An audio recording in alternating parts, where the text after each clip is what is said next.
Yo, have you ever gone crazy trying to control your emotions through a difficult conversation? I think we have all been there. In today's video, stay until the end because we have some powerful stories and strategies to give you to help you control your emotions during difficult conversations.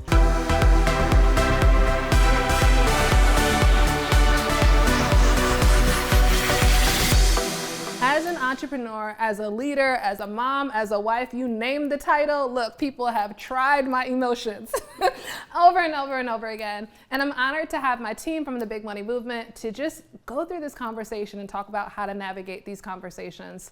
Kelly Lawson, our Director of Operations, is here, and Cheryl Parks, our lead coach and trainer. Cheryl, I want to kick it off to you. So we're talking about difficult conversations. What are your thoughts on controlling emotions? So controlling emotions in difficult conversations starts with really active listening, right? So if it's an impromptu conversation, you may have to just put yourself in listen mode and try to understand and potentially empathize with the person. Yeah. If it's a scheduled conversation where you're actually letting someone know you're unhappy with something, then chances are you had the time to go ahead and put yourself in that area. So I think active listening is key, or listening to understand as opposed to being understood. I think that's really helpful.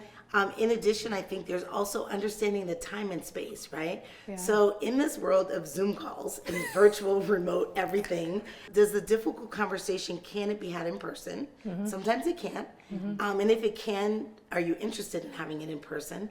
And or if it's going to be had in a virtual scenario, just really setting the agenda, or just setting the putting the set together. Like, what do you want it to look like and feel like in your own mind? So that, because in our little boxes, it's kind of flat. We get to see each other and hear each other, but we don't always get to feel what's going on, if there's any tension or understanding.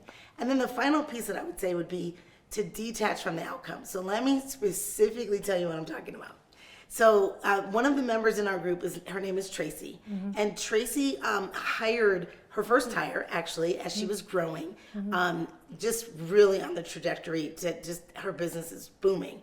And she hired somebody, but realized after about 70 days or so that she had hired the wrong talent for this position. Right. So she had to make a pretty fast call on it, because as entrepreneurs, we can't afford to go a year and a half with the wrong talent in the wrong space. Right. So she had to make a call on it, and she decided that she was going to have to, what I say, is release this person back into the marketplace.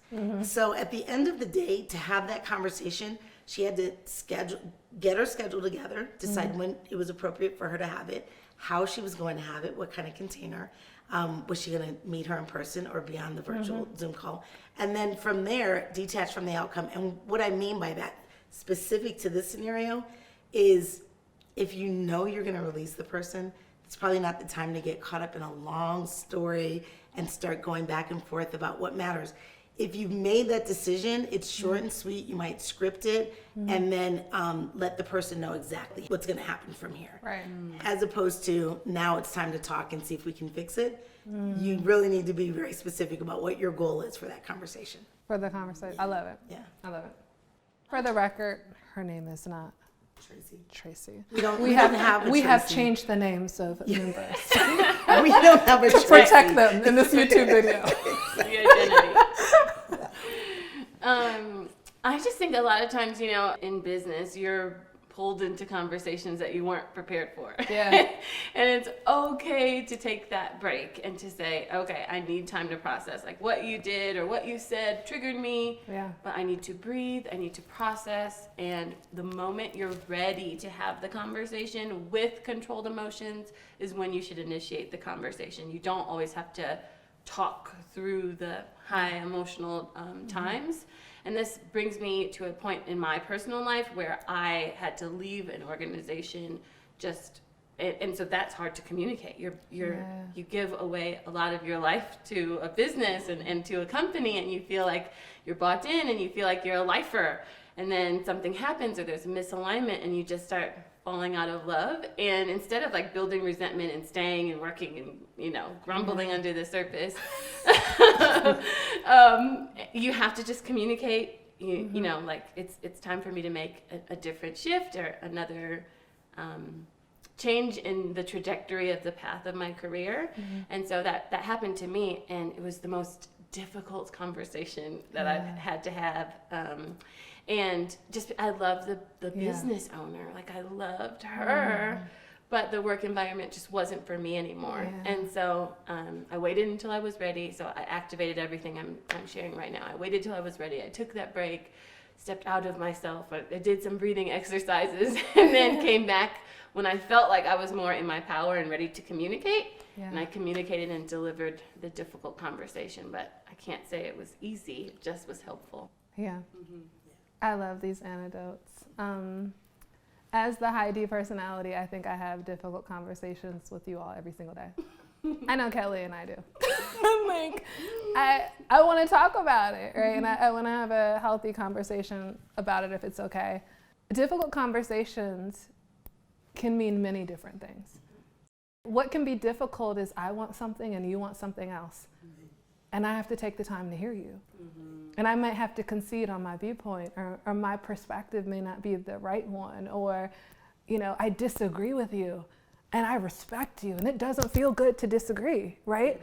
But I have to, because I'm invested in the greater good.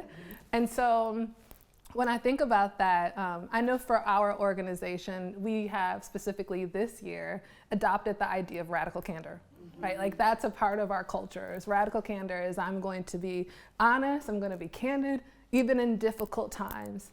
And so I think about, when I think about how to control my emotions during difficult conversations, one, definitely a work in progress. Right, like I can't lie to the folks who deal with me every day, so we're gonna be real. But like one, it's a everyday practice. But I think also, so much of the toxicity from emotions has nothing to do with the people you're talking to. I think it has so much to do with whatever damn narrative you made up about it, right? Like, no, we can cut if this ain't okay.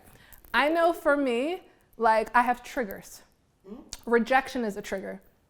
You reject me in a conversation or I perceive rejection, I am like, I'm ready to fight you, or we gonna have to talk later. Because what I'm about to say, and so, but how I control my emotions is I have to have the awareness that a trigger was set. Like, you know what?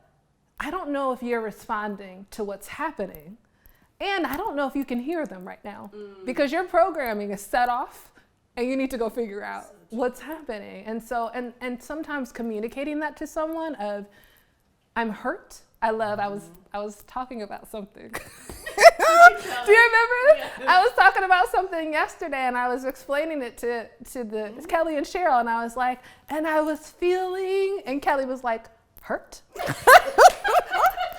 I'm like, no, that was not the word that I was looking for.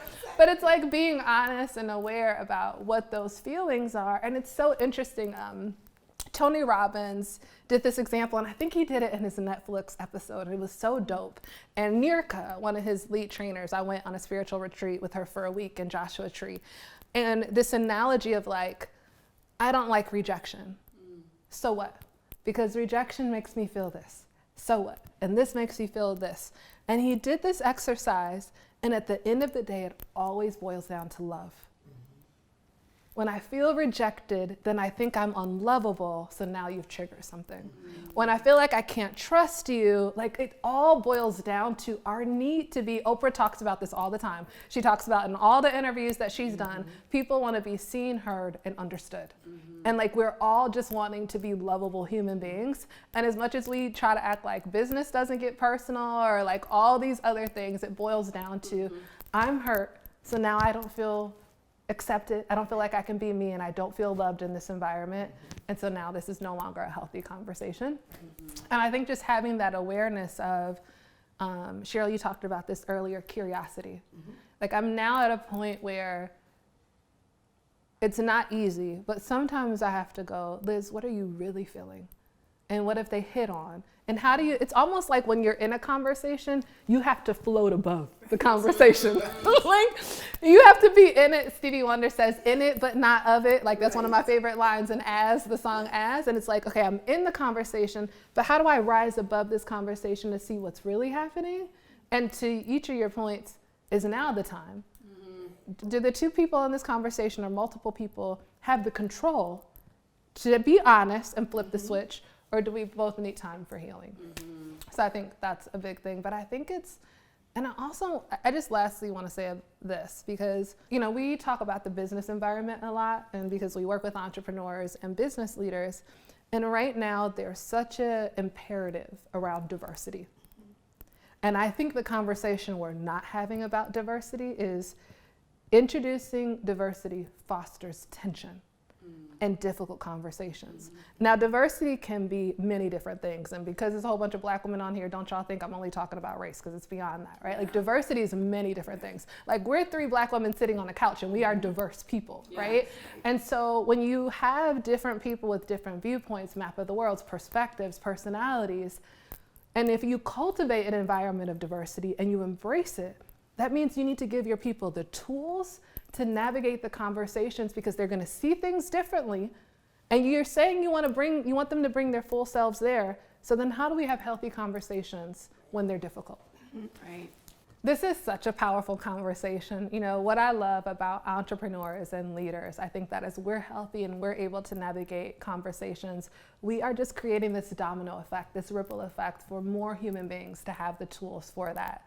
Which brings me to the next video. The next video is also going to empower you with a critical life skill, which is resilience. Click that video and join us there for that conversation. Bye.